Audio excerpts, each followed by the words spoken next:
girassol, de costas pro escuro e de frente pra luz. Gente, tudo bem?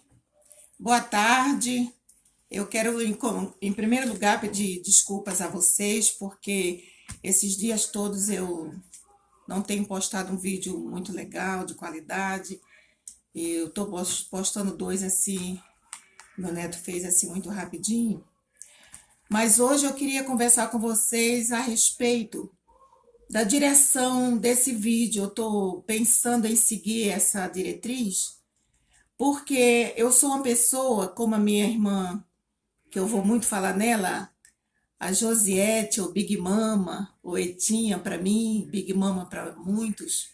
Ela é uma pastora, canta muito, é uma pessoa muito alegre. E desde o nascimento dela, né, que eu e meu irmão, que já partiu, nós fomos muito envolvidos em proteger essa minha irmã.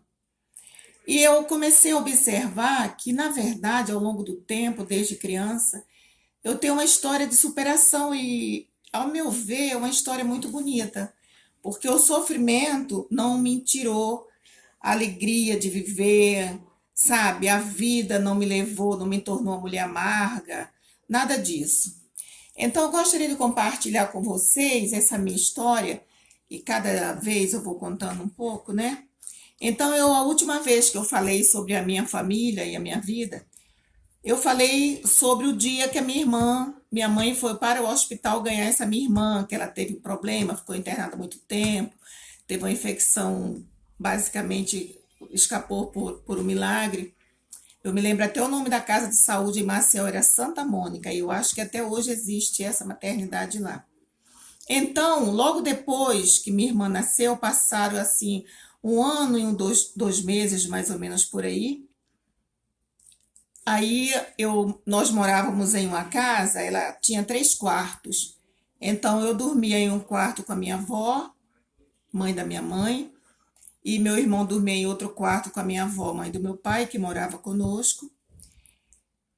E a minha irmã caçula, né? Aí no quarto da minha mãe, aí dormia lá no quarto com a minha avó e junto com o meu irmão Josué e meu irmão Moisés. Eu dormia com a minha avó Maria. E essa minha irmã, Josiette, né, que eu chamo de Etinha, ela dormia no quarto com meus pais. E esse quarto vinha assim, era tipo 2 quartos na laterais e dividindo o quarto, tinha a sala logo a primeira sala e depois tinha a sala de jantar. E do meu quarto dava para ver o quarto da minha mãe. E nessa madrugada a porta estava aberta e ali a minha irmã estava dormindo no cantinho da cama dos meus pais. E naquele dia, o meu pai morava em Maceió e ele tinha uma prova para fazer numa faculdade em Recife, de teologia. E de repente eu ouvi aquele grito da minha irmã, ela deu um grito assim, dilacerante. E aí eu ouvi minha mãe falando assim: Monteiro, Monteiro, olha para sua filha, olha para a Tia, e começou a chorar.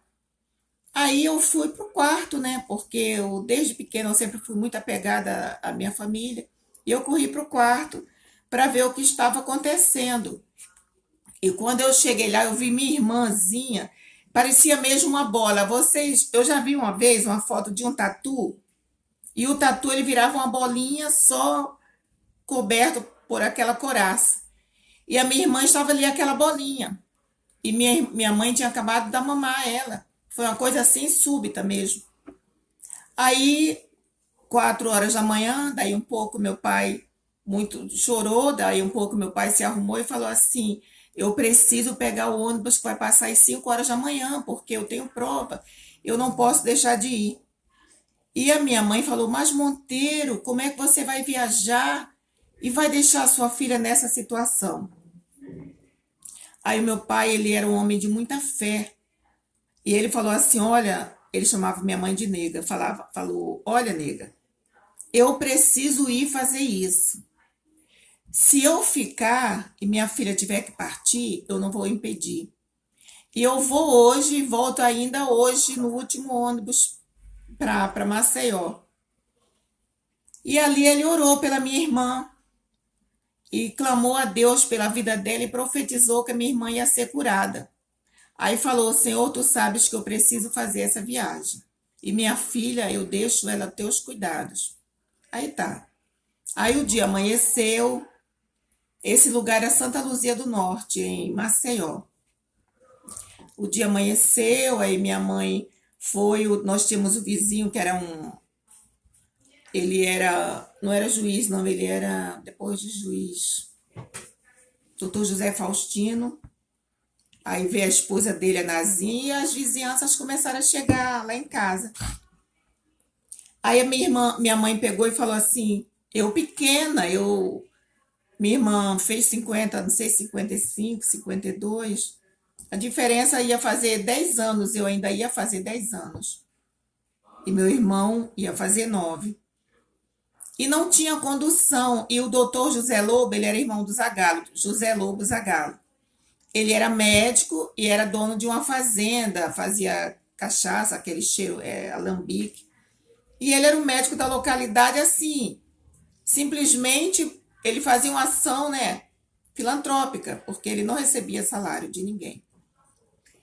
E aí minha mãe pegou e falou: Céia, eu vou fazer uma carta e você vai correndo para a fazenda do doutor José Lobo com seu irmão e fala o que aconteceu com a sua irmã. Olha, gente, vocês imaginem 2 criancinhas indo por uma estrada deserta, aquela estrada larga, mas de barro. Gente, a gente corria tanto, tanto, tanto, para chegar o mais rápido possível. Quando a gente chegou lá, tinha quase 1 metro de língua para fora, e a gente foi entregando rapidinho ali aquela carta na mão dele. Aí ele pegou: vocês 2 sozinhos aqui? Aí eu falei: doutor, minha mãe está lá com a minha irmã muito mal. E a minha mãe mandou essa carta aqui para o senhor. Aí ele leu, aí falou assim: olha, a sua irmã foi vítima de aquela situação que tem que dar a injeção das gotinhas de seio, daquelas gotinhas AB. Ai, Jesus! Paralisia infantil. E não havia naquela época ainda vacina contra a paralisia infantil.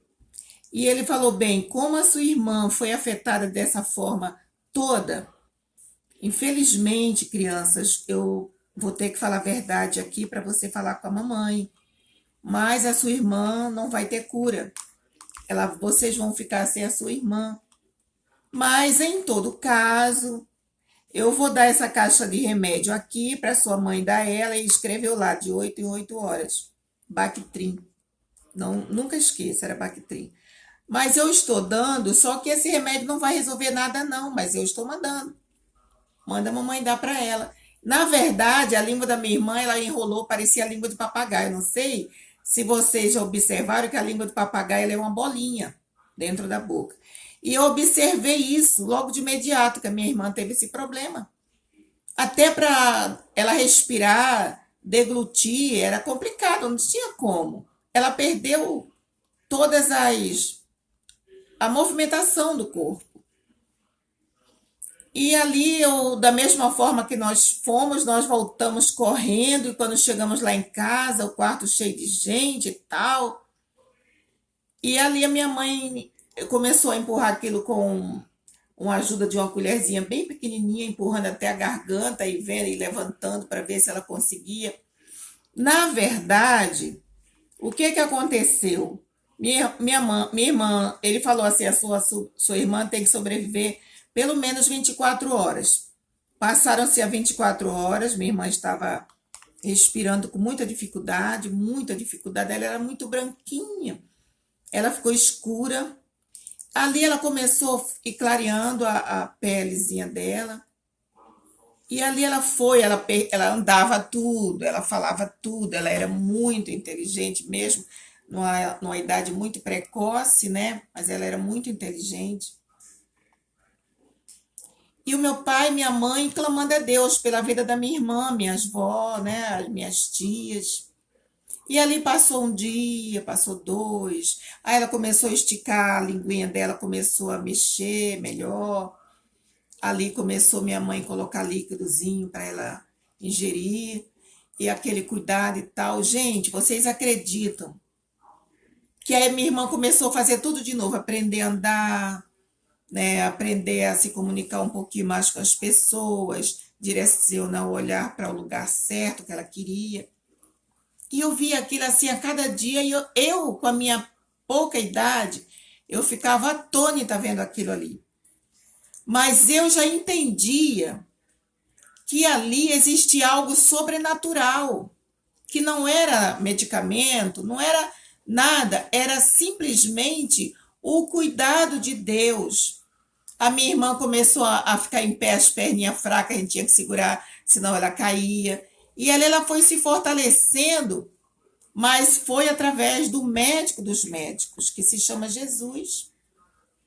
Então, quando eu comecei, interessante que quando foi para fazer esse meu canal, há muito tempo eu vinha falando com meu neto, porque eu não entendo nada de tecnologia.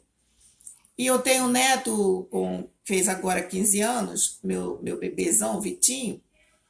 Aí, de repente, ele chegou aqui em casa e falou, vó, vamos gravar agora. A senhora agora vai ser youtuber. E não sei o quê. E aí eu fiquei assim pensando, qual o caminho a seguir? E eu sou uma pessoa assim que tem uma fé muito, muito forte no Senhor. Eu tenho visto muito a mão do Senhor sobre a minha vida, sobre a vida dos meus. E pela misericórdia do Senhor, eu tenho sido pessoas assim que chego assim para perto de pessoas que o Senhor me direciona com tantas dificuldades e às vezes coisas banais. E essas pessoas perdem a fé em Deus, perdem a esperança da vida, né? Perdem a expectativa de um amanhã melhor. E eu estou aqui para dizer que a palavra do Senhor fala lá em Isaías 64:4, que em todo tempo nunca se viu, nem com os ouvidos se ouviu, nem com os olhos se viu um Deus que trabalha em favor daquele que nele espera.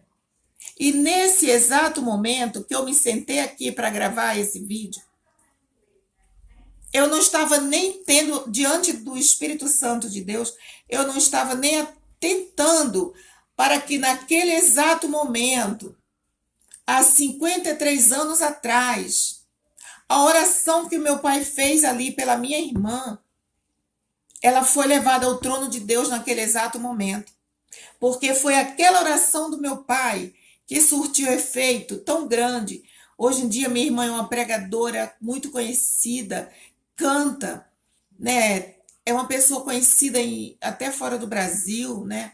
Já viajou para fora do Brasil, por esse Brasil todo, né? A Big Mama, pastora Big Mama. E em todo tempo o Senhor guardou a vida dela. E uma das guardiãs da vida dessa minha irmã fui eu e meu irmão que já partiu. E fui eu. Porque desde a barriga da minha mãe, ela era uma coisa que a medicina não entendia se a minha mãe estava grávida, porque até com 7 meses de gravidez, né, naquela época não existia ultrassom, não existia aqueles exames sofisticados que hoje existe, né, que já detecta problema na criança, desde o útero, qualquer problema. E o médico simplesmente falava, não, a minha mãe, falava para minha mãe, Nazaré, você está com um mioma muito grande, isso é um mioma, isso é um mioma. E eu me lembro que a vizinha da minha mãe estava fazendo corte e costura. E ela fazia roupinha para minha irmã, bordava. Ela falava, não, Nazaré, isso não é mioma, isso é um bebê. Mas a minha mãe falava, não, mas o médico disse que não é bebê. E a criança, ela não mexia na barriga da minha mãe, ela era tranquila. E quando fazia um movimento muito levezinho, os médicos falavam, não, o mioma também tem esses movimentos. E do 8º mês em diante foi que aí o médico falou, não, eu ouvi o coração do bebê. Olha, para vocês, veio uma situação inusitada, eu nunca vi isso. Eu, pelo menos até hoje, eu nunca tinha visto. Então, foi assim que se deu, né, essa situação. O primeiro milagre foi da minha irmã ter conseguido nascer viva. Depois, tentaram roubar minha irmã dentro da maternidade por um pessoal que fazia ritual satânico com criança. E Deus livrou a minha irmã. Essa pessoa esteve na enfermaria com a minha mãe e depois foi para o berçário tentar roubar minha irmã. Aí, com 1 ano e um pouquinho, aconteceu essa situação com a minha irmã, que ela foi um milagre, né? Um milagre do Senhor. E assim tem outras coisas que mais para frente eu vou contar referente a essa minha irmã. Então, desde o início da gestação dela, ela foi assim alvo uma ira muito grande que Satanás tinha contra a vida da minha irmã. Mas existia um propósito de Deus com a vinda dela, porque nós somos um sonho de Deus, todos nós, né? A palavra do Senhor fala que ainda, né, quando nós éramos uma massa informe, algo informe no ventre da nossa mãe, ele já nos conhecia e nos chamava pelo nome. Então ali ele já tinha escrito uma história com relação à vida da minha irmã, uma história escrita exatamente pelo dedo de Deus. Então hoje eu quero deixar para vocês essa meditação. Quando tudo parecer perdido, quando tudo em sua volta, que você olhar e ver que não há solução, olhe para o céu e veja que o Criador, o arquiteto universal, né? O Deus que criou todas as coisas, ele criou você também. E ele não te criou por um acaso. Você é um sonho que o Senhor sonhou. Ninguém neste mundo ele veio por um descuido. Isso é que a medicina fala, isso é que muitos pais falam, foi um descuido. Não foi. Nós somos um sonho de Deus. E ele escreveu a nossa história. Então, se você hoje que está me ouvindo estiver passando por uma situação que você pensa que não tem mais solução, fale com Deus. Clame a Ele, que Ele vem em teu socorro, assim como Ele veio em socorro da minha irmã, veio em socorro da nossa vida, da nossa família, e muito mais eu tenho para falar no decorrer do tempo. Então, eu tive essa diretriz de trazer uma palavra de esperança, né? Porque no tempo de pandemia você vê pessoas que estão aí, pessoas com poder sociocultural, econômico muito alto, estão entrando em depressão, estão se matando por conta da pandemia, por conta de todas essas questões que estão acontecendo aí. Mas quando você tem a certeza de que existe um Deus, que Ele cuida de você, tudo mais passa a deixar de existir, embora você tenha que ter os seus cuidados, né? Porque isso faz parte. Nós temos que ter o nosso cuidado, nós temos que ser obediente com as instruções que recebemos com relação a isso. Mas uma coisa que nós não podemos deixar de fazer é crer, confiar que existe um ser superior que chama-se Jesus e que ele vem em nosso socorro quando nós estamos em horas de aflição, de tristeza, de dor, e que nada nem ninguém pode fazer, nada por nós. Mas existe uma pessoa que tudo pode. Essa pessoa chama-se Jesus. Chame por ele que ele vem, ok?